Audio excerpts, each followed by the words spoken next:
pleasure to be up here, and I am honored to be asked to do this. So, and the three survivors before me are just have very compelling and inspirational tales to tell. The first survivor panelist is Nathalie Kelly.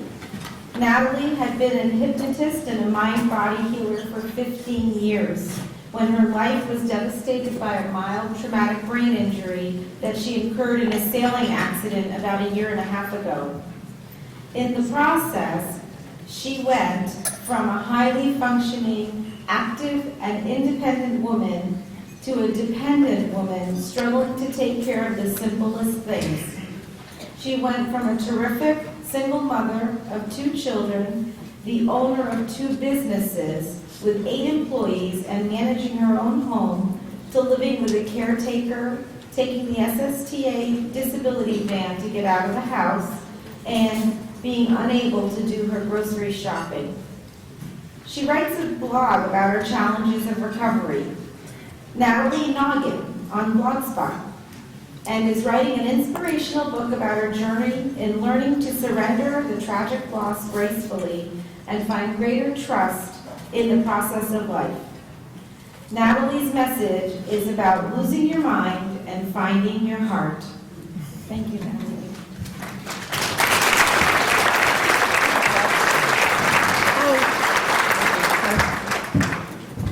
I am so sorry, I forgot this one thing. If you could please avoid using flash photography. Some of the panelists have seizures, and it is best to try not to provoke that. So, thank you. I'm so honored to be asked to speak here today in this wonderful group of people, and boy, has my life changed. I know that as brain injury survivors, we have a real problem, and my problem is that we look great, don't we?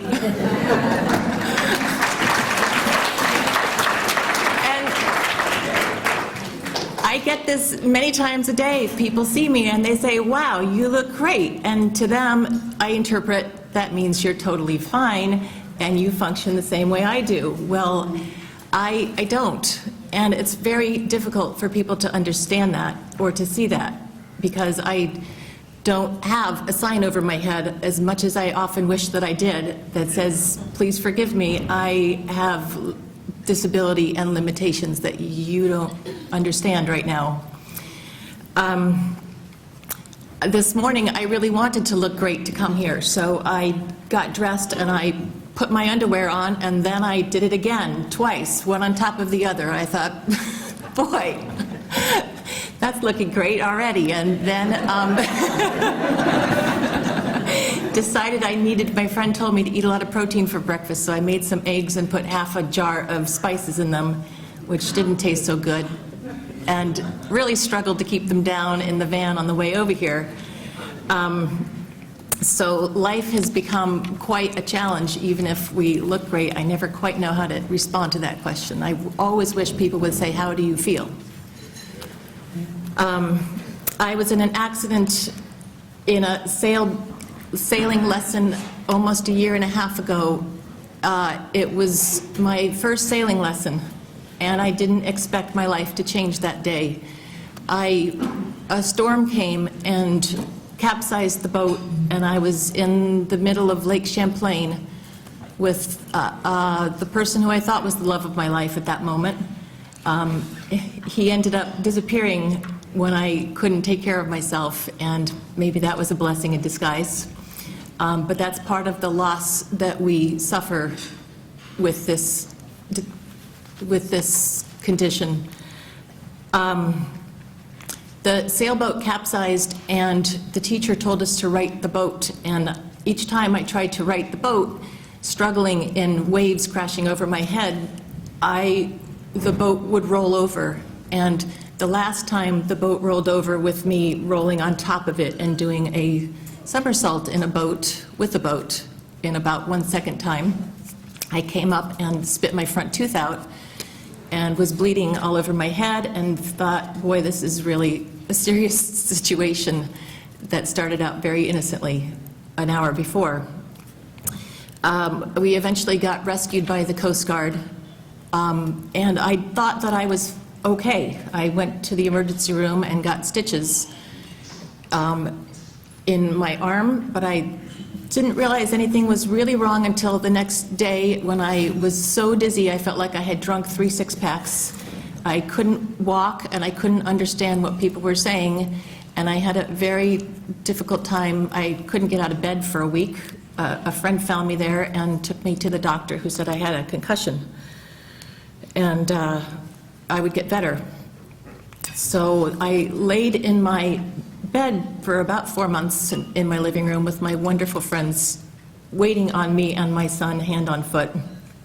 And part of the problem with the brain injury is the difficulty in diagnosis. I went to 3 doctors who said I would be better and just lay low, and I wasn't getting better. The floor was undulating under my feet. I couldn't figure out how to walk. The world was spinning around me. I felt very drunk. I couldn't understand what people were saying to me and was having a very difficult time speaking. I finally asked my doctor to go to a neurologist, and he sent me to a neurologist, as the speaker earlier this morning called, this was my Dr. Jerk. He looked at me for 5 minutes. I had a walker and 2 friends helping me in. He said, "You don't need a walker, get in my office." And I clung onto the wall and tried to hobble into his office. And he said, "See, you can walk perfectly fine." And after a 5-minute exam, he told me I had an anxiety problem. So I used to have this as my specialty in my practice. I work with anxiety all the time. And I thought, wow, if this is anxiety, I never knew. The floor is undulating, the world is spinning, I don't understand what anybody's saying, and I didn't quite understand what he meant. So that was the end of that, and I continued to lay on my couch thinking I had no idea what was wrong with me, but I still couldn't walk and couldn't understand people. So eventually I went to get a second opinion, and again was told, "Oh, you have a concussion." This neurologist said, "You'll be better in 6 months," and that was the end of that. I was never given any resources or information as to how to get by with my life and to raise my children and take care of us, until I found the brain injury support group, which really turned my life around. And finally I found people who understood what I was experiencing and could give me the resources. It took me 9 months to hear that there was such a thing as rehab and to get myself over to rehab. I have graduated rehab, and the unfortunate thing is that doesn't mean that I'm better. I somehow thought that graduating rehab meant that my symptoms would go away, and they haven't.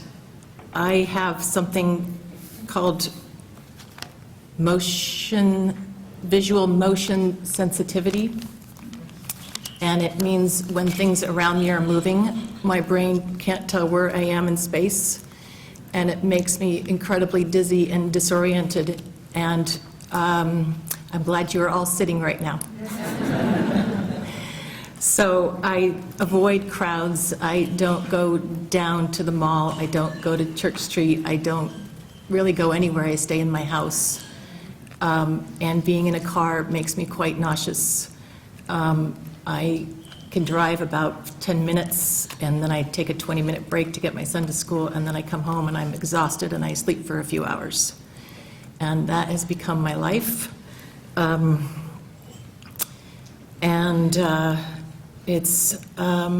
It's a real challenge. But I think the biggest challenge is that people don't understand.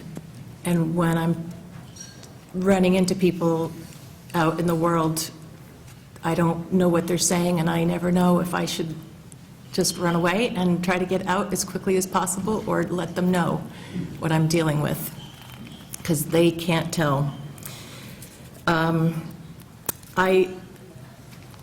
In rehab, the physical therapy that I did for 4 months was every single hour to do exercises that made me very dizzy and nauseous. It was one of the hardest things I've ever done in my whole life. My phone beeped at me every hour. My sister came to take care of me and my son so we could do this. And after 4 months, I could now move my head and I could move my eyes. But that's a long way from where I'd like to be. I'd like to be able to ride in a car and get out of my house. Part of visual motion sensitivity means that winter is very challenging for me. I have visual processing issues, and when the snow is falling outside the window of my home, I am very seasick. So the only way through it is to close the curtains and stay in the house. And in Vermont, that's for 6 months, and that's a recipe for severe depression. So I don't know quite yet what I'm going to do this winter. I have a child who's in school, and I'm very fearful that I may have to leave him and go somewhere else. So there is so much loss and so much tragedy around brain injury. I had no awareness of this before, and I feel like I have been blessed, and I'm actually one of the lucky ones in this circle and in this room. And because I can talk, it's my job and my duty to go out and speak and share this experience with others and with the world. And therefore, I am writing a blog, Nathalie's Noggin, and I had my friend yesterday made me some business cards. And I put them on the table of the Brain Injury Association in the back, and it has my blog on it. And I am writing a book. I was writing a book before the accident on the mind-body connection, and I'm understanding that in a whole different way now. And I look forward to sharing that with you. So, is that it? Can I keep going? You can get it, maybe a couple more minutes. Okay. One of the other big challenges I have is going into the store, and fluorescent lights are really, I mean, this room is awful. And the fluorescent lights are awful. So I have a new disguise, and I just pretend I'm Julia Roberts, because I think you got to have a sense of humor. But I walk around trying to hide from the lighting. And I really only can go into a store for a few minutes before I have to run out of there. So everything is so hard. I just can't tell you how challenging life has become.